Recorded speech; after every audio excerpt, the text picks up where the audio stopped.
प्रदेश का एक जिला है फर्रुखाबाद। फर्रुखाबाद से एक ऐसा गंभीर मामला सामने आया है जहां पर पुलिस महकमे को ही सवालों के कटघरे में खड़ा कर दिया।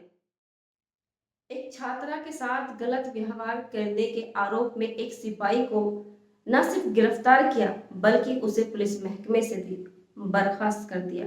आदाब, नमस्ते, सत श्री अकाल दोस्तों, कैसे हो आप? उम्मीद करती हूँ आप ठीक होंगे। मैं भी ठीक हूँ। जिस घटना को आपको हम आज सुनाने जा रहे हैं, शर्मनाक घटना है उत्तर प्रदेश के फर्रुखाबाद जिले के नवाबगंज थाना क्षेत्र की, जहां पे 2 जुलाई 2025 को एक 11वीं की नाबालिग छात्रा अपने घर से पढ़ाई करने के लिए स्कूल के लिए निकली थी। रास्ते में जब वो स्कूल की छात्रा अपने स्कूल पढ़ने के लिए जा रही थी तो रास्ते में उसको विनय चौहान नाम का एक सिपाही उसको रास्ते में मिलता है। वो उससे बात करता है और उससे कहता है कि वो गाड़ी में बैठ जाए, वो उसको छोड़ देगा, जिस पर छात्रा मना करती है। इस पर जो सिपाही है उसका पारा 7वें आसमान पर चढ़ जाता है। वो उस लड़की को डराता है, धमकाता है और जबरन उसे गाड़ी में बैठने के लिए कहता है। जब वो छात्रा बैठने के लिए मना कर देती है तो सिपाही तमंचा उसको दिखाता है और जबरन उसको बैठने के लिए बोलता है। छात्रा इस पर विरोध करती है तो वो उसको मारने की भी धमकी देता है। सिपाही उसको तमंचा दिखाता है, वो डरती है और डरी सहमी वो उसकी कार में बैठ जाते हैं। जहाँ आरोपी सिपाही विनय चौहान ने जबरन उस मासूम बच्ची को अपनी गाड़ी में तमंचे के बल पर उसको बिठाया और उसके साथ जबरन दुष्कर्म किया। किसी तरह नाबालिग छात्रा उसके चंगुल से छुटकर छात्रा आरोपी सिपाही चंगुल से किसी तरह नाबालिग छात्रा वो आरोपी विनय चौहान के चंगुल से निकलकर अपने घर पहुंचती है, जहां पर वो अपने पिता को अपने साथ हुई सारी घटना के बारे में बताती है। किस तरह उसने आरोपी विनय चौहान जो एक सिपाही है उसने उस मासूम बच्ची के साथ दुष्कर्म जैसा अपराध किया। जब पिता अपनी बेटी के साथ हुई दर्दनाक घटना के बारे में सुनते हैं तो उनके पैरों तले जमीन खिसक जाती है। वो अपनी बेटी के इंसाफ के लिए और आरोपी सिपाही को सजा दिलाने के लिए सीधा थाने पहुंचते हैं, जहां पर विनय चौहान के खिलाफ थाने में उसके पिता रिपोर्ट दर्ज कराते हैं। के पिता की शिकायत पर नवाबगंज थाने में आरोपी के खिलाफ पॉक्सो एक्ट के तहत मुकदमा दर्ज किया गया के बाद विभागीय कार्रवाई करते हुए आरोपी सिपाही को बर्खास्त कर दिया है और पुलिस ने आरोपी सिपाही को गिरफ्तार करके जेल भेज दिया है।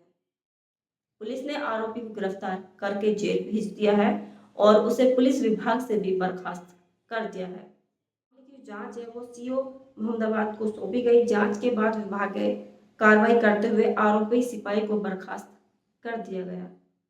इस पर जो बयान आया है, एएसपी डॉक्टर संजय कुमार सिंह जी ने बताया कि मामले में नवाबगंज थाने में रिपोर्ट दर्ज की गई थी। सीओ मोहम्मदाबाद द्वारा विवेचना की गई थी। न्यायालय के आदेश पर आरोपी को जेल में निरुद्ध है, आरोपी को जेल भेज दिया गया है। उसके खिलाफ विभागीय कार्रवाई की गई है। एसपी द्वारा दोषी पाए जाने पर हेड कांस्टेबल को पद से डिसमिस कर दिया गया है। जो आरोपी विनय चौहान है वो फिरोजाबाद के जसराना गांव का रहने वाला है और 2011 में वो पुलिस विभाग में कार्यरत है। आरोपी को जेल भेज दिया गया कि वो सलाखों के पीछे है।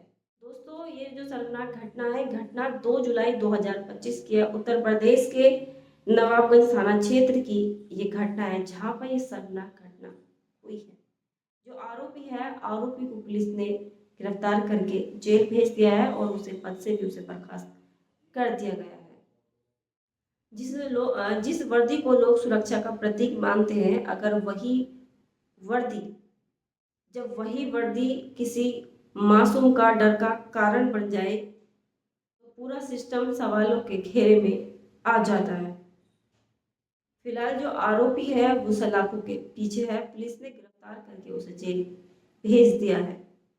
ये मामला हमें फिर सोचने पर मजबूर करता है, क्या हमारी बहन बेटियां सुरक्षित है? घटना को बताने का उद्देश्य किसी को डराना, धमकाना या किसी के मान सम्मान को ठेस पहुंचाना नहीं था, न ही किसी की भावनाओं को आहत करना था, बल्कि सावधान करना था, सुरक्षित करना था, सेव करना था कि भविष्य में ऐसा कोई कार्य ना करे जिसकी वजह से किसी का जीवन समाप्त हो। भविष्य में ऐसा कोई कार्य ना करे जिसकी वजह से किसी का जीवन अंधकार में बीते। भविष्य में ऐसा कोई कार्य ना करें जिसकी वजह से आपकी सामाजिक छवि खराब हो।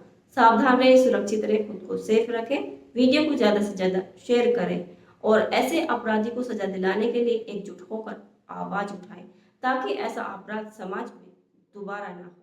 मिलते हैं एक नई सच्ची कहानी के साथ हर रात 8 बजे।